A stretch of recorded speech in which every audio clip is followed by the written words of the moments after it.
I'm Sam. And this is Gabe. And this is Coaster Wars. Alright, ladies and gentlemen, welcome back to the Coaster Wars podcast, where today we have a good old-fashioned battles episode for you. And we are bringing two very random roller coasters, but for one very specific reason. Absolutely. This is mine and Gabe's Coasters with a Soul episode. We've mentioned this before when talking about certain roller coasters that are out there. They just feel like they're living, breathing things. And I feel like we both have chosen two that definitely feel like they are alive to some extent. Yes, definitely. We've talked about this, like the Loch Ness Monster, American Eagle. You know, some of these coasters that just have a little more to them. Demon is one of them, I feel like. Where they just feel like they almost have a little bit of a personality, or they feel almost alive in a certain way, or they just have a little more to them than just your average everyday roller coaster. I think a lot of these coasters are usually typically personal favorites, not because of the fact that they're a really good layout, but because they actually are so unique in a way that other coasters aren't. I think that's the way to describe it, I guess. I think you're right. Why don't you introduce our fighters, Gabe? Okay. In the red corner, standing at a max height of 107 feet and reaching a top speed of 54 miles per hour, hailing from the trees of Georgia and the B&M gym, it is Georgia Scorcher. In the blue corner, standing at a max height of 209 feet and reaching a top speed of 80 miles per hour, hailing from the desert of Nevada, and the aerodynamic gym is Desperado. Let the fight begin. All right, so this week I am bringing one of the most random coasters I think me and Gabe have ever ridden. It is Desperado from Buffalo Bills in Nevada. I am bringing Georgia Scorcher to this battle. Now, I will admit, this episode took me a lot to figure out what coaster I actually wanted to bring, because a lot of the coasters that I had in mind we've already done and talked about. But this one definitely stood out to me, at least when we wrote it. I don't know what it is with these stand-ups. A lot of people don't care for them, and for some reason they're like one of my favorite rides at the park. So I do know Georgia Scorcher is one of the better ones out there, though.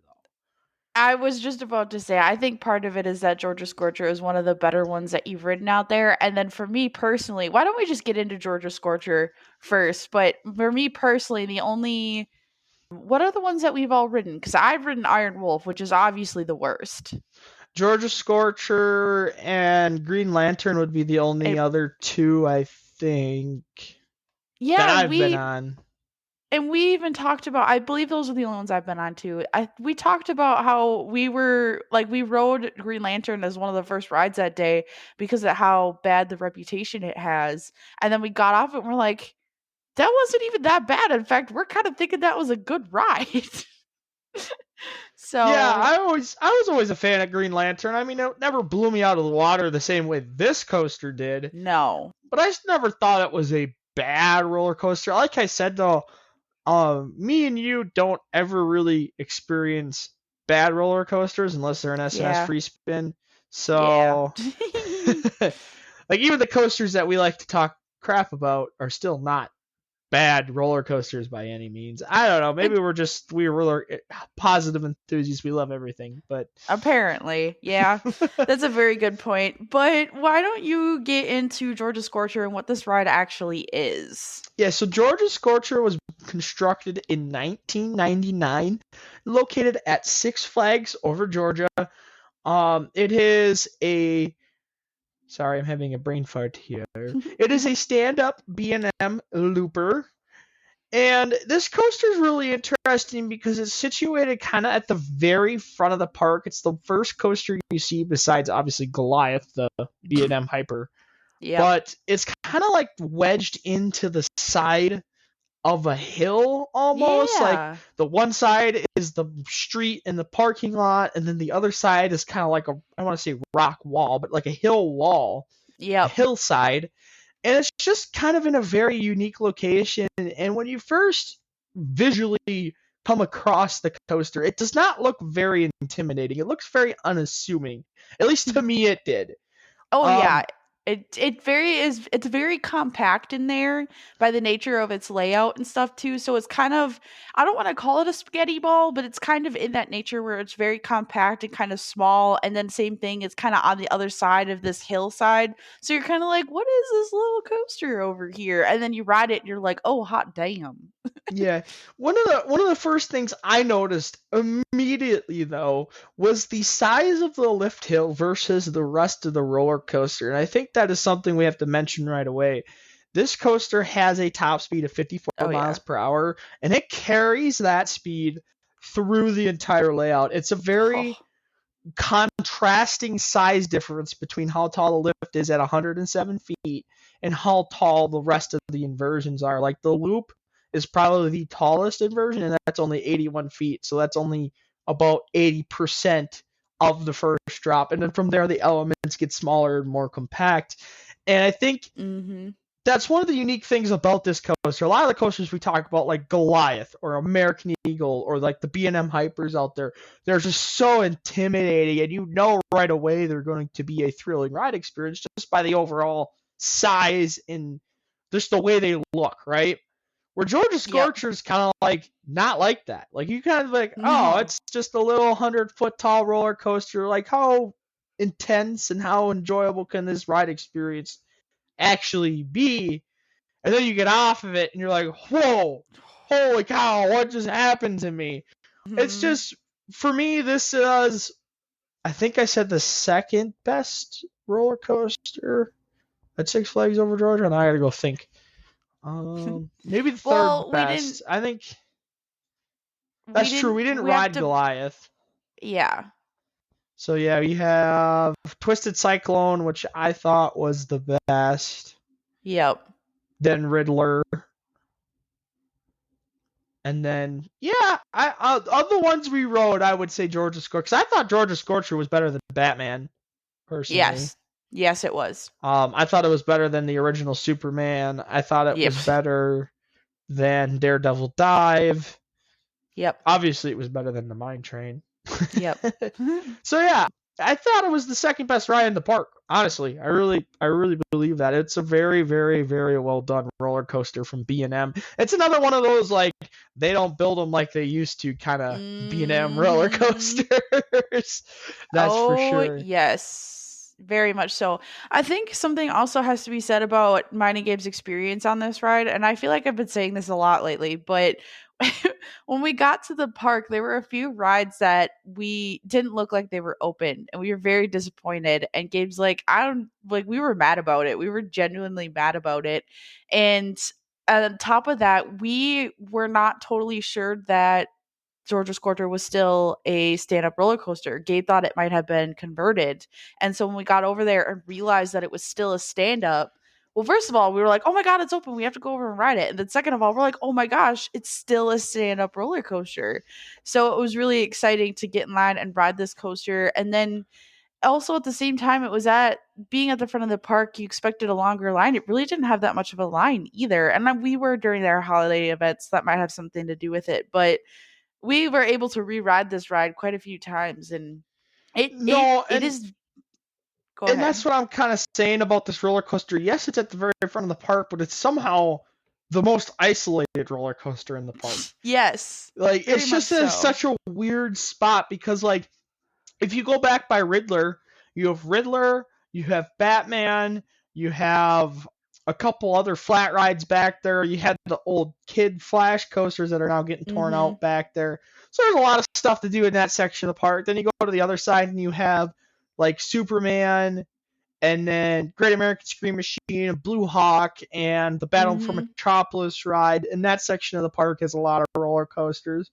And then you have the area where Goliath and Daredevil Dive are. Like, a lot of these rides or roller coasters have like a second roller coaster next to them at Six Flags Over Georgia. And this one is like the only one that's just kind of off on its own.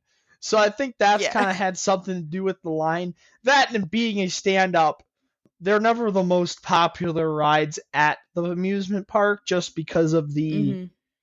knowledge you need to ride a stand-up roller coaster. I think that makes a big difference if you actually know how to get in a restraint and how to set it up Yes, to be yes. a comfortable ride experience, because if you don't, then it can be very, very, very uncomfortable. That being said, it is, like I said, it's a weird spot in the park, but I think that's kind of why I like it so much, to be honest with you. Why don't you head into the layout before we run out of time here? Yes, let's do that. So you start basically you roll right out of the station, right up into the lift hill. When you get to the very, very top of the lift hill, you have a pre-drop, and then you go down the first drop, which is 101 feet tall, or it's 107 feet tall, but the drop's 101 feet. Mhm. After that, you get sent right into the first inversion, which is a traditional vertical loop. You then bank and pull up to the right, and then you basically helix upward. You go all the way to the top, you get a little bit of an airtime pop, and then you bank back to the left and dive and turn towards the ground. And you go through a full 360-degree helix that ascends and goes through the center of the vertical loop. You then dive back towards the ground. You pop up into almost a wave turn. It's kind of like an airtime moment, but you're like banked to the side. I wouldn't call it a wave turn. It's just almost like a banked airtime turn thing, kind of like pre-wave turn, I guess. I Mhm. don't know what to call it. It's an airtime moment. Let's go with that. And then you dive into the first corkscrew. You then bank and pull up, and you cross over the station in a turn, and then you dive back towards the ground. You pop up into another twisted airtime esque turn moment, which then helixes back towards the ground. You do a full 360, and then you pop up into the final brakes. So it's not a very, very long layout. It's only about 3,000 feet long, but it's a very unique layout for a B&M. If Mhm. at least I think it is. I don't I know. I think so guess too. that's We your talked opinion, about how man. this But really felt like it ran like the only thing we could compare it to would be a B&M invert, but it somehow was still different than that. So it it was very felt, intense. You definitely got it head felt, rush. I remember getting off of this and being a yes. little bit dizzy. To me, it ran closer to an RMC than a B&M. Oh, Like okay. just because of like the twisted airtime moments, the helixes. You do have the two inversions, which is the vertical loop and the corkscrew, which are both Mhm. very whippy. Well, I mean, a Yes. vertical loop is not whippy, but the corkscrew is very, very whippy, entering it and exiting it. And the biggest thing for me is we rode this roller coaster for the first time right at sunset.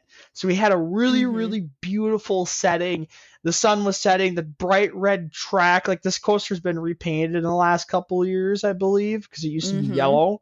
And you could just see the bright red track just glistening in the sun.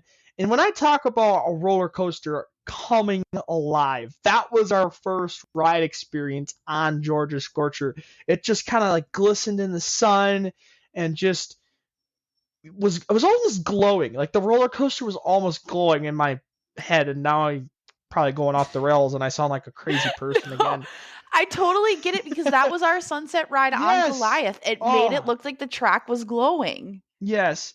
And it just made the coaster feel so alive. And then because of that, like, the sun was on it, so it was really warm and it was running really, really fast. But this coaster Mhm. just had an angry emotion about it. It was Yes. upset. It was visibly angry that nobody was riding this coaster. So when we got on it, it was like, I'm going to show you guys what's up. And I just remember getting Mhm. off this thing and going, wow, like it's just blown away, Mm-hmm. absolutely blown away. Yep. For 3,000 feet of track, it just every single element was done so well.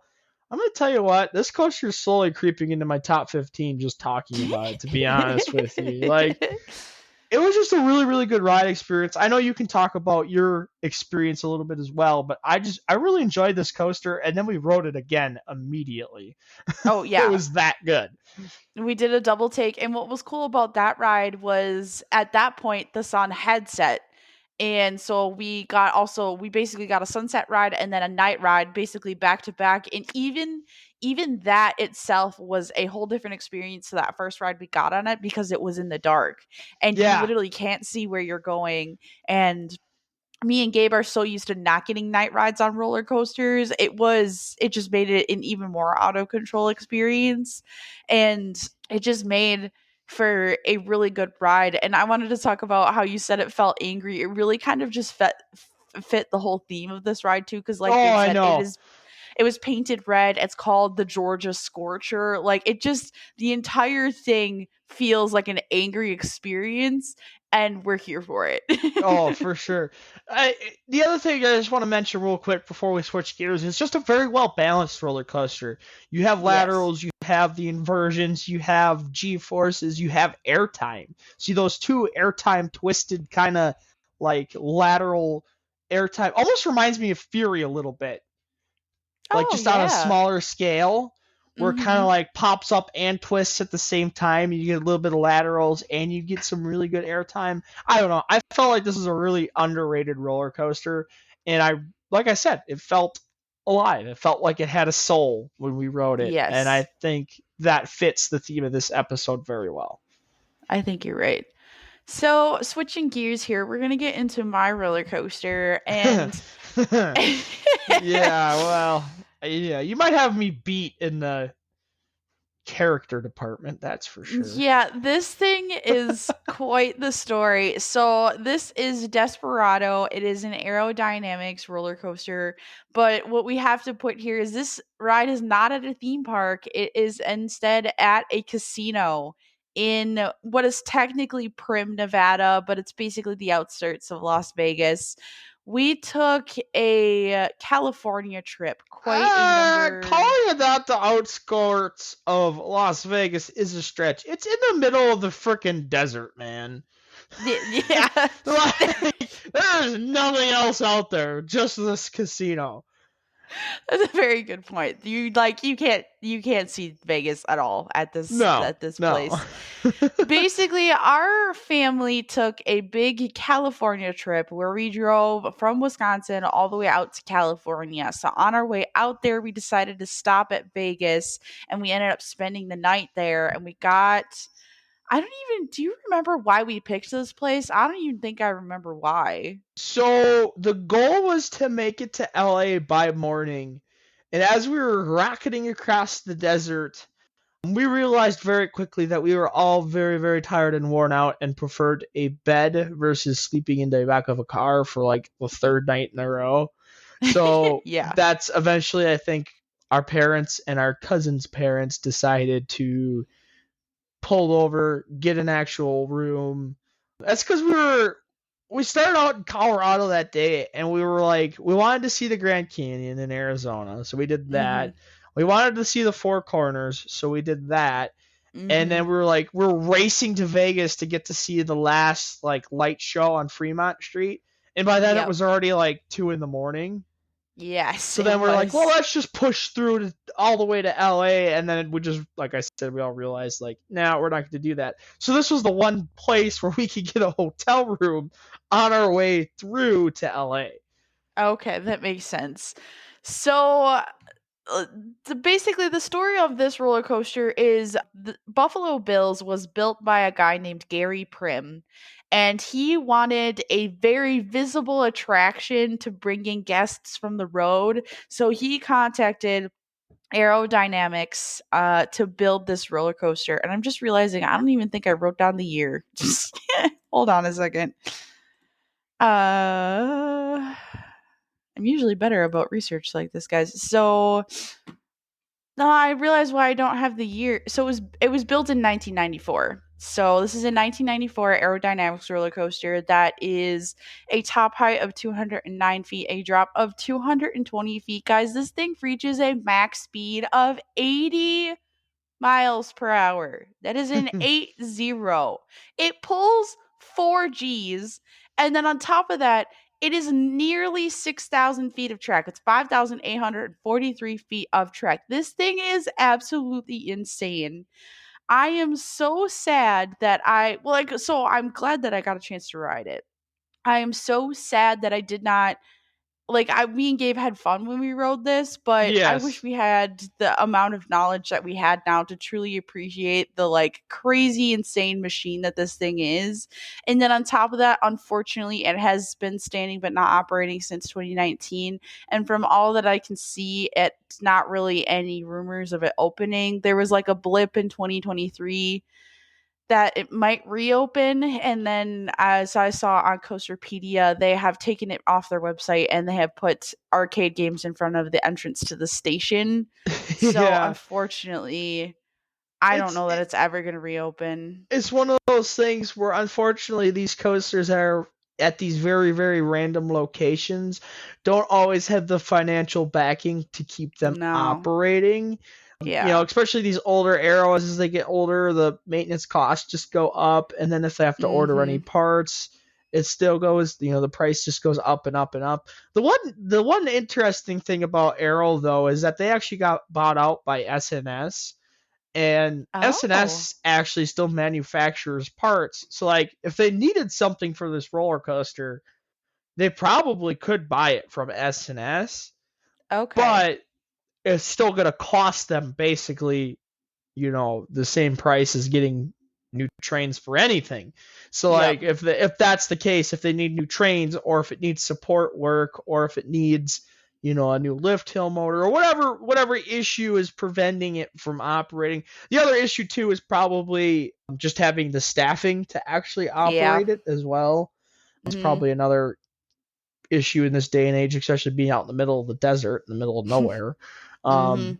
so it's just a combination of things that unfortunately has seen the closure of this roller coaster. I'm just looking at pictures of this thing, man, and I just wish I could remember it a little bit more. I know. I remember it very little. I do remember that we found out that this place had a roller coaster. We were very excited. We convinced our parents to let us ride it. It cost $10 for a ticket. I'm pretty sure we were the only ones on the train. But I don't even remember the drop. I don't remember where we rode in the train. I just have very vague recollections of more of the hotel and that we rode a roller coaster here than Yes, what that roller coaster actually did, which I is a do. crying shame. I do remember it was very very rough. Mhm. I do remember it being really really similar to Magnum, obviously being an aero hyper that makes sense. Um, Yeah. I do also remember that the airtime moments were pretty good. I From do the remember being, POV. yes, from the POV, it looks like it. I just remember it being very janky and very rough. Definitely, this coaster definitely felt old, even when we Yes. rode it in. We're guessing we rode it in 2017. Is that where we're going with? I think So 2017. If not, it was 2018, which is just a year later, so around then. So yeah, 2 years before it actually closed. Yeah, it's just a. I do remember it being a fun roller coaster. I do remember getting off of it and just like laughing at each other. It's Yes. probably one of those coasters like that we could have thrown into our janky but fun episode, Yes. where it's a very very fun roller coaster, but it's a bit janky, a bit rough, a bit uncomfortable, but like in a good way. Mhm. So Absolutely. but yeah, did you talk about the layout yet, or? No, I haven't. I'll get into that right here. So, when you leave that station, the station is inside the building. So when you're leaving that station, you go straight into a small dip before that lift hill, but that brings you out of the building. And before I get into this layout, this roller coaster basically kind of circles the building out in the parking lot.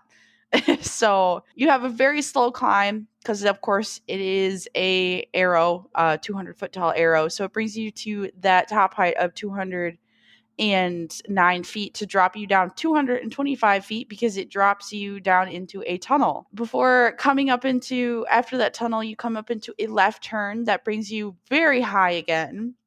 There's then a shallow drop before running into a banked left turn that brings you to very low to the ground before ascending once again. You then have a little airtime pop leading into a right turn that descends into a straight piece of track, still descending before a very large airtime hill that you fly over because, 80 miles per hour.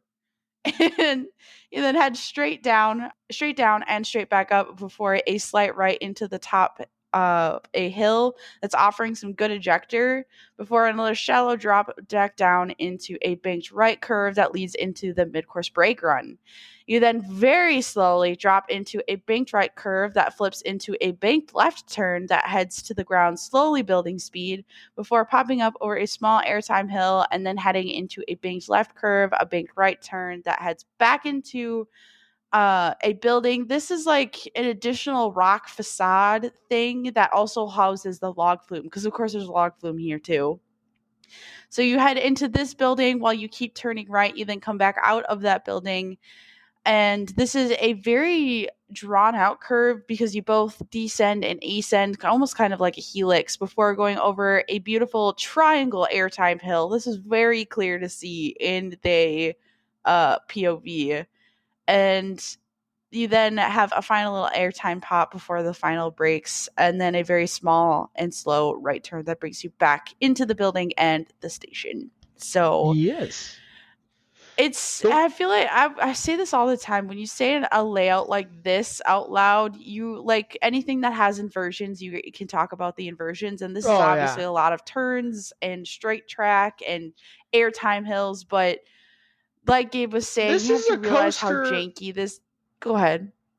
This is a coaster of extremes, I feel like, because there are moments where it is very, very tall, very, very drawn out, very, very Mm-hmm. high off the initial grade or ground level.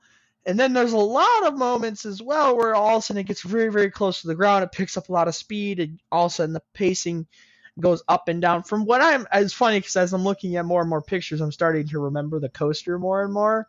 Like the Mm-hmm. beginning, like the first half of this roller coaster is a very slow paced, very large, drawn out individual elements. And then like the Mm-hmm. second half of the roller coaster is a little bit faster paced, a little bit more rapid fire, a little bit quicker through the layout. And that's what I'm talking about, like the two different extremes of being like close to the ground versus really, really far away from it. The other thing too I was gonna say is that this is a very different soul than what Georgia Scorcher is. Yes. Georgia Scorcher was, like we said, very angry, very upset, very, just a very upset roller coaster. This is kind of like your grandpa, but like think about like the grandpa that like can barely get out of his chair but is gonna beat you in an arm wrestling match, like that kind of Yeah. grandpa. You know what I'm saying? Like on the surface, he's all worn out and he's gone through the years and he's battered and bruised and maybe has a broken hip. But at the end of the day, he's gonna beat you in an arm wrestling contest. Like he's Mm-hmm. gonna beat you up a little bit. He's gonna show you who's the real man. You know what I'm saying? Like that's Oh the yeah. soul of Desperado. If you feel where I'm going with that. Abso-freaking-lutely. I definitely 100% see that for this roller coaster.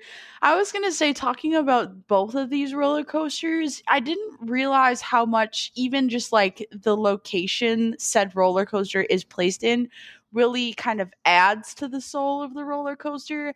Because like the Desperado, a lot of the soul just comes from the fact that it's an arrow making it super janky and it's older and stuff like that. But the fact that it's also at a casino in Nevada that's called Buffalo Bills just also adds to this whole like picture that you're painting Think for about us. you know who Desperado is as a person? I figured it out. Who? Desperado is the guy from Courage the Cowardly Dog, the grandpa.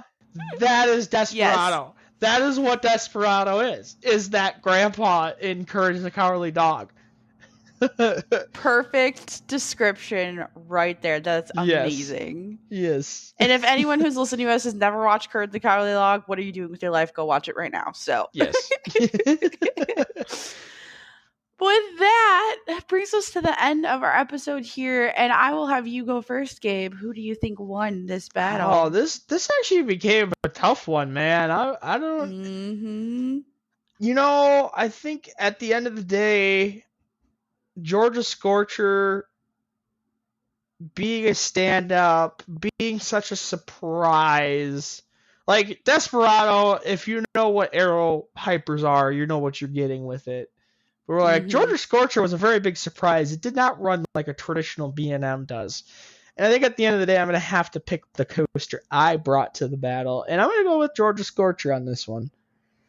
And I think for this one, I'm going to actually agree with you, Gabe. I do think that Georgia Scorcher was the better ride experience in this situation. And unfortunately, Desperado is no longer operating, and we have very low hopes that it is going to ever reopen. And this is the kind of coaster that really cannot be transported or moved anywhere else. So it was so much fun when we did ride it, but at the same time, I think that Georgia Scorcher is going to be the winner this time. Yeah. All right. So, getting into our kind of post episode talk here, we go over our schedule and all that jazz. The first thing I wanted to talk about was the end of the season.